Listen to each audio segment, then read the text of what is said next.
Täällä on nyt kennot esillä. Tässä seuraavaksi koittaa vähän kuinka pääry passaa tuohon. No se kyllä saatana hirviän kokonaan vertaa siihen vantaan. No ajattelin, jos hitsari menee viereen. Tää käymässä meni pittua. Oo, Tero nahka. Joo, just mitä. Ottaako hitsari pähkinen? Tässä sitten täällä on nämä pääryt. Mennäänkö Ai tuolla? sää! Ei mene. Mä joutuu palapelinne viemään. Onko niitä pakko kolhia? Oho, valakes oli valurautaa. Joo. Tuollaisilla pääryillä tulopi. Tuohon hitsathan pätkä suoraan alumiinia tai sitten suoraan vikkinssi. Tai siis vibrantti. Siinä on nyt pääty hollilla. Suunnittelijaporras on ollut viimeisen päälle asialla, kun on nämä tehnyt.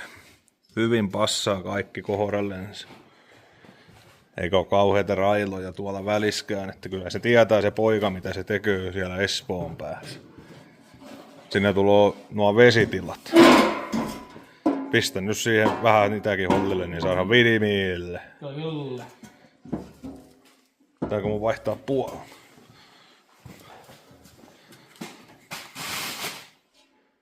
Puhtalle lattia. Siitäpä sais alkaa tuijaamaan. Pitääkö mun pitää tuosta vai? Aika jees. Tuloo kyllä komiin. Tähän sitten vielä näihin pitää tehdä vähän vesilähtöjä ja täyttöä, mutta... Ei tämmönen mahu meille mitenkään. Eikä. No, tekö kärryn perään? Pitkillä letkuilla. Joo. Joo, siinä on vähän näpitty kasahan tuota ja saa hitseri kertoa, mikä on seuraava toimenpide. Joo, näistä ei kannata välittää vähän karkkeita niin. Seuraava toimenpidehän on semmonen, että tämä päästetään tästä auki suurimmilta osin niin paljon kuin pystyy ja sitten paistetaan kunnolla kiinni. Joo. Ensin yksi saama tuohon pohjalle, että se näkee, että se sullaa aina läpi kunnolla ja sitten paksu palako päälle. Joo. Ja vittu pitää. Kyllä. Ei tarvitse ponnistella, perkele. Onko Uusitalon takuu? Kyllä. Joo. Katsotaanpa jonkun ajan päästä valmista tuotosta tai sitten puolivalmista. No joo, siitä lähtis pakosarjahomma liikkeelle ensi kesää varten. Riku sen siitä vanhan leikkoo pois ja tasoitteli tuon, niin saa uusia piste. Jos nyt tulisi vähän parempi kuin tuo tukkimalli. Ja ei se niin hävi ollut se täysputkiversio, joka on ainakaan siinä isommassa putkikossa, mutta tukkimallis oli sitten se ongelma, että kun kakkoseen puhalti, niin se puhalti melkein tänne kolmosen enemmän kuin tuonne tuota turpolle päin ja totta kai nelosessa ja vitosessa sitten sama homma. Että koitetaan, jos saataisiin se ehkäistyä nyt sitten siitä, että se olisi vähän tasaisempi se virteys ja ehkä eri putkikolla, niin toimisi turpo paremmin vielä. Saataisiin lisää voimaa. No joo, siinä olisi mennyt tuota joulunpyhä kinkkua syödessä ja rautapölyä järsies. Rupeaa olemaan pakosarja mallillansa. Nyt sitten pitäisi piirrellä viivat tuohon ja leikellä auki tuo ja sitten saisi irrallansa hitsata sen ja sitten tuohon levyhyn hitsata tuo kiinni ja pikkupänni siihen päälle, että se oikaisi sitten, kun se hitsaa nippuun, niin pikkuisen kanssa sitten siinä. Semmosta. Siinä nyt on vähän noita väliä, mutta joku sanoo, että hitsari on rakojen herra.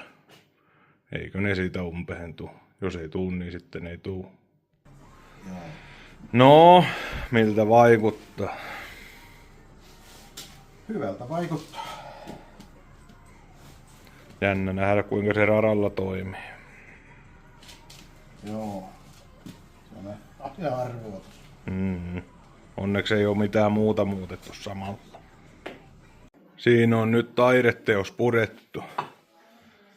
Sinne on tehty merkinnät, että nyt sen saisi hitsata nuosta kohti ympäri asti mistä ei tarvitse leikkoa auki nyt tässä näin irrallansa ja nämä lähäröt sais hitsata tänne näin ja tuonne nuo. Ja sitten kun nämä on hitsattu, niin muuten niin pitkälle kuin pystyy, niin sitten ruveta noita aukkoja veistämään ja vähän pistää tuohon täppiin ja ruveta katsomaan, kuinka ne sitten sopii. Että semmonen operaatio alkaa nyt. Siinä olisi nyt putket leikoottu auki ja jollakin lailla sovitettu ja täpitty ja nyt ne sai ruveta hitsaamaan ja tuolla on sitten tuo toinen puoli.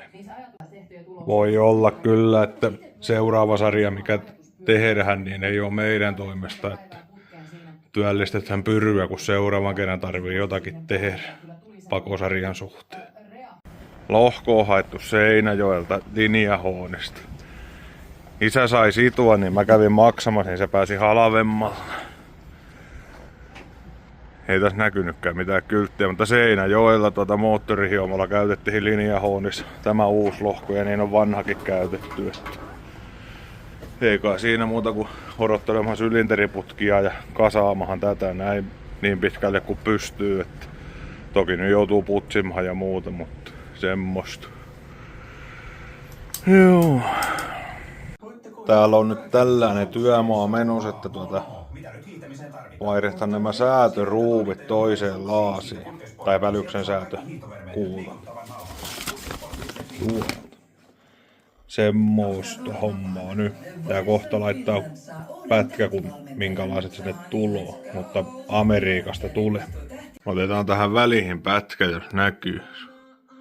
Niin kuin tuossa peukalon keskellä näkyy sellainen kohta, että tuo on lähtenyt niin kuin menemään tai venymään, että se menee lommolle tuosta, niin näitä ei saa ruuvattua ollenkaan läpitte niin kuin pitää, että nämä saa kaikki leikkua poikki, että näillä nyt ajettiin 19 vuodesta asti, että kyllä nämä nyt ihan hyvin kesti, että toivottavasti uudet kestää edes saman verran.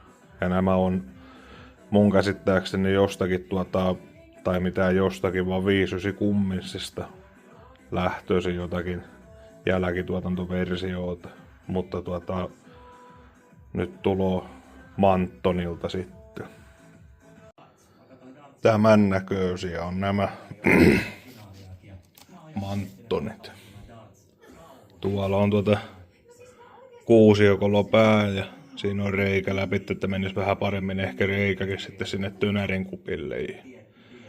Pitäisi olla jotakin työkaluterästä. Että vähän siinä niin kuin on eroa tuohon, että tämä on pikkuisen lyhyempi, mutta sehän nyt ei haittaa yhtään. Ja tuossa nyt on katkottu nuota, mutta mistähän näkisi vähän tuossa. Pikkuisen eri mallinen tämä, kun nuo oli täydellä pallolla ja tämä on niinku puolikas, että sellaisia eroavaisuuksia näissä on. Mutta pitäisi olla kestävämpiä, se on pääasia. Semmosta. Täällä otetaan nyt vanhaa rauskaa lohkoa pois pukista, että laitetaan uusi siihen. Onnellinen nosturin käyttäjä, kun ei tarvitse käsin nostaa. Tämä menee nyt sitten tuonne traktorien paikalleensa ja sitten siihen laitetaan joku kansi päälle ja tuonne keulahan laitetaan se pumppupaketti, niin sitten kun saadaan kuuleri kotiin, niin ruvetaan sitä sovittamaan sillä aikaa, kun ruvetaan uusia sylinteriputkia. Semmosta. Isä meinas että voi olla, että ei tällä välttämättä 36 ajettaisikaan oikein paljon. Mitä muuta sillä on? Saisko sen kiertämään 5500 rinkiä, kun siellä on lyhyt isku. Meillähän on kotona sinne joku erikoispumppukin olemassa. En tiedä, katsotaan jos joskus tulisi jotakin. Siinä on nyt puolinaisesti kasattuna. Niillä pitäisi kansina kata tuohon. Sitten ruvetaan odottelemaan kuuleria, että sitä saa tuohon laitella. Nyt näkyy vähän sitten paremmin, mihinkä se tulee. Mihinkä tankkia pitää siirtää ja vesiruiskun pumppua. Tuon pumpun joutuu vaihtamaan pienemmäksi ja tuon isommaksi, kun tuota vaihdetaan luokkaa. Rupeaa menemään vettä enemmän ja kiertää enemmän, niin täällä on vähän pienee tuo pumppu, että kestää kierrettä. Isä on niin iloinen ajatuksesta, mutta jotakin pitää vähän uuttakin kokeilla.